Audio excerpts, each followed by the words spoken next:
දැන් වෙලාව හවස 3:20යි. දැන් වතුර මත්තම තත්ත්වේ. ඊයේ බලනකොට අර හරිය වගේ නිකන් වතුර බිලා තිබ්බා. දැන් පැයකට වාගේට කලින් බ්‍රේකින් නිවුස් එකක් ආවා.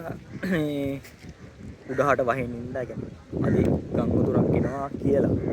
අපි බලමු දැන් මෙතන තමයි වතුර මට්ටම තියෙන්නේ. අපි බලමු මොකද ඉතියේ. අර හරිය අපේලා තිබුණු ඉතිරියට. අද අපි බ්‍රේකින් නිවුස්